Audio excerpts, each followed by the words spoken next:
This is not financial advice, and I am not a financial advisor. This is just me talking about my personal financial journey. This is for entertainment purposes only. Enjoy the show. Picture this. You've just finished dinner. The dishes are finally washed and put away. Right, the rare moment of peace. Exactly. You have this rare, glorious moment entirely to yourself. So you walk into the living room, you sink into the absolute most comfortable spot on the couch, and, you crack open a brand new book. Oh, I know that feeling. Yeah. You hear that incredibly satisfying little spine crackle sound. Yeah. You take a breath, you read exactly one sentence, and instantly from across the house, a voice yells out, "Hey, since you're not doing anything, can you take out the trash?" It's universally maddening. It's almost as if some parents possess this, highly tuned ultrasonic radar. Right. Yeah, a radar that's just designed to detect the exact millisecond a child's brain engages with the printed word. It's so true. It is the classic chore at the first page phenomenon. Oh, absolutely. And if you grew up with this, you know the ultimate frustration here. You could be staring blankly at a wall for an hour and nobody bothers you. Not a peep. Right. You could sit there and watch, 3 hours of mind-numbing television, and you are left completely in peace. Yeah, totally fine. But the second you open a book, you are suddenly the prime candidate for every household chore in existence.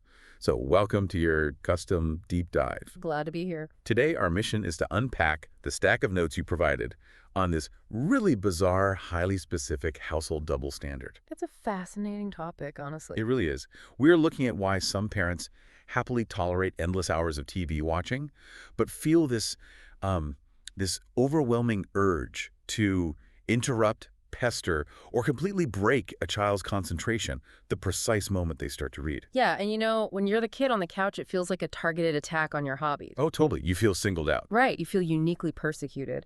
But diving into the research and the sociological notes you shared with us, it actually becomes pretty clear that this behavior, it's rooted in some deeply ingrained psychological triggers. Like what?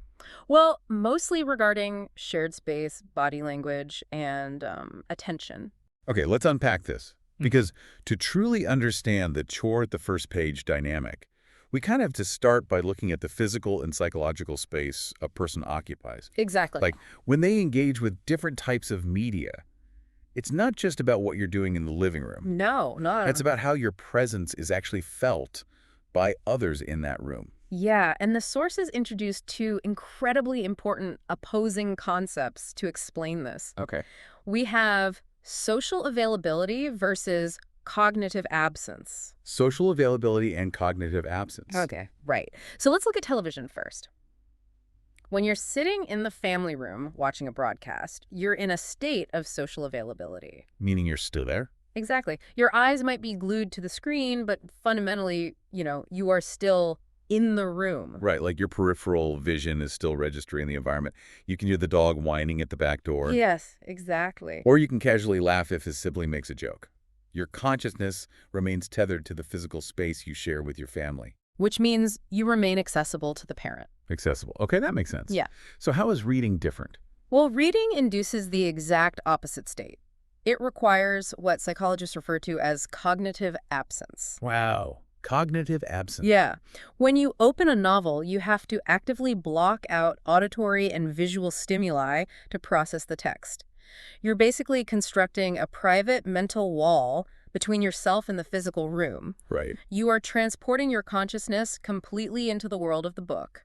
Physically, sure, your body is resting on the cushions, but prognitively, you've left the building. Okay, so it's kind of like watching TV is like sitting on the front porch where anyone passing by can wave at you. Oh, I like that. Yes. They chat a greeting and you can just casually wave back without losing your place in the show. Right, you're still part of the neighborhood. But reading a book is like retreating into a soundproof bunker in the middle of the living room. Yes. You just pull the heavy steel door shut, lock it from the inside, and suddenly you are completely unreachable. The soundproof bunker is a highly accurate way to visualize it, honestly. And this brings us to the core conflict. Which is? Well, for traditional or highly authoritative parents, that sudden cognitive abscess... The shutting of the bunker door. Exactly. That shutting of the door is deeply unsettling for them. Subconsciously, they view this mental wall as a subtle rejection. Oh, wow. Or even more strongly, they see it as a direct threat to their presence and their authority in that shared space. See, but why does the parent take this so personally?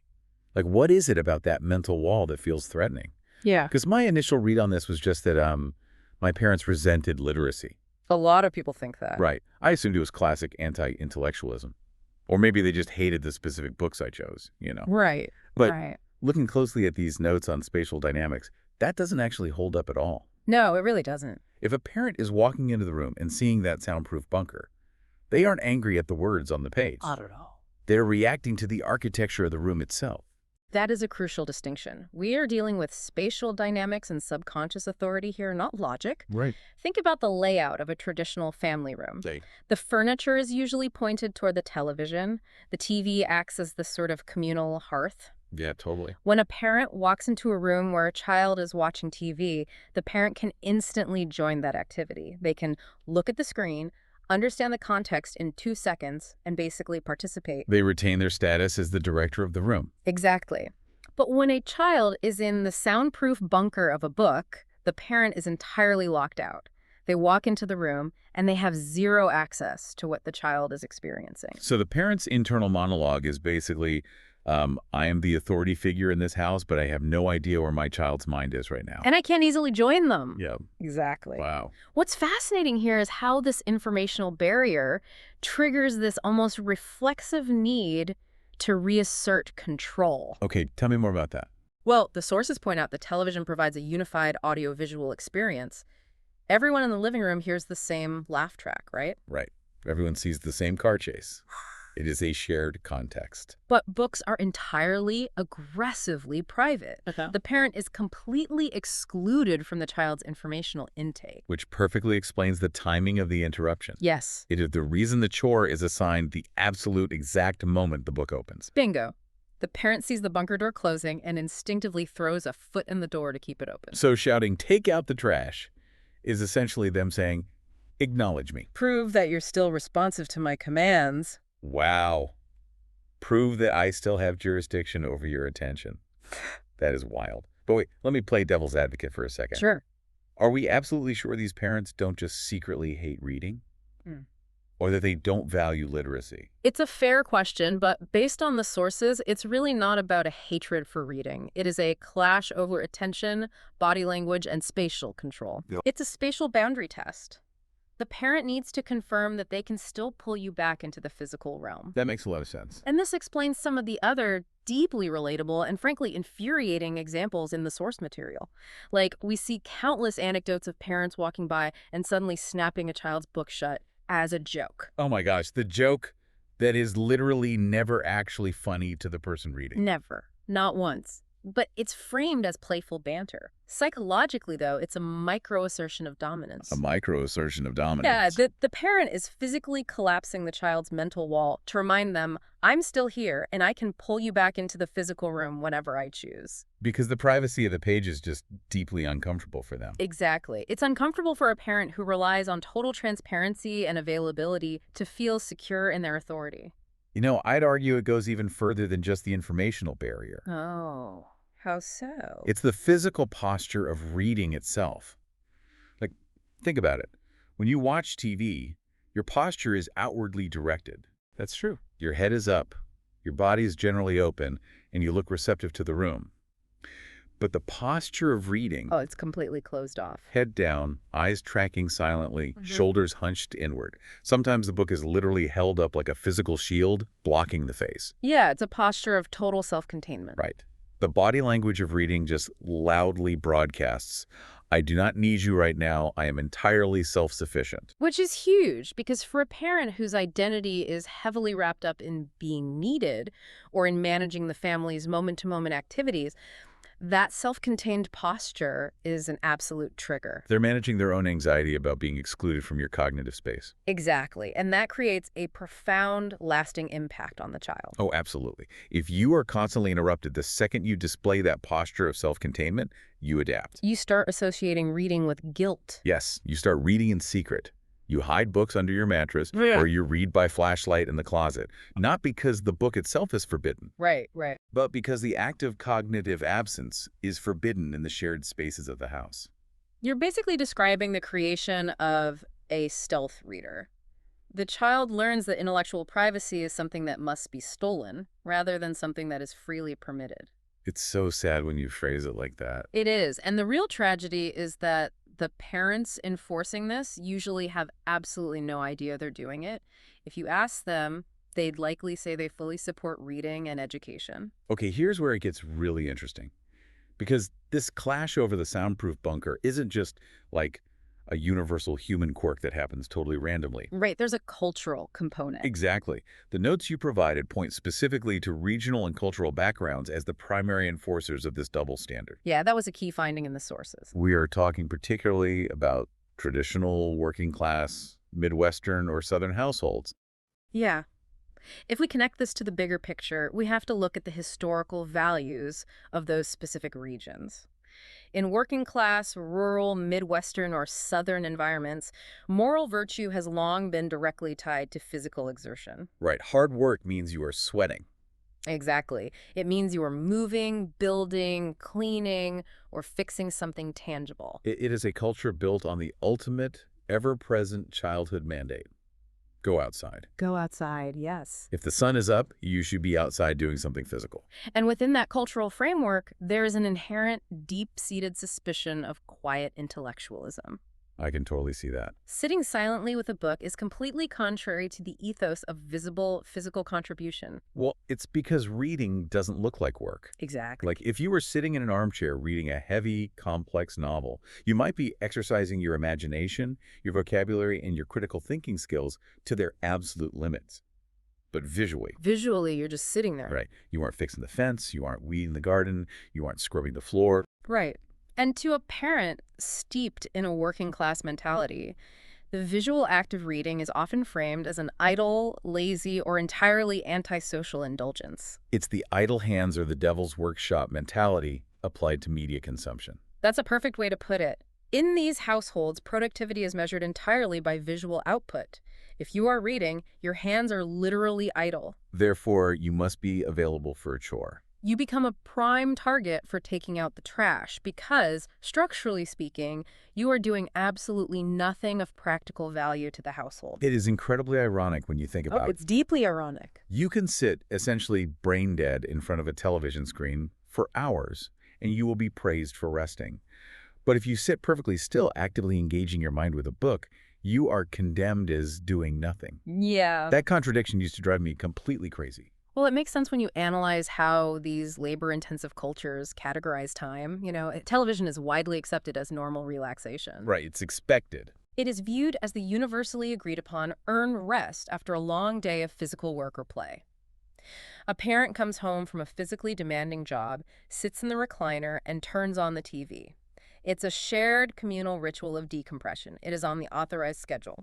But reading a book during the day breaks that schedule. It feels like an unearned luxury. Unearned luxury is the perfect term. It is a solitary pursuit in a culture that exclusively values communal, physical effort. Wow. The parent sees you reading, and their internal logic dictates, why is this child indulging in a private fantasy world when there is real, physical work to be done in the real world? So it's a collision of two entirely different value systems happening right there on the living room sofa. Exactly. The child values internal, intellectual exploration.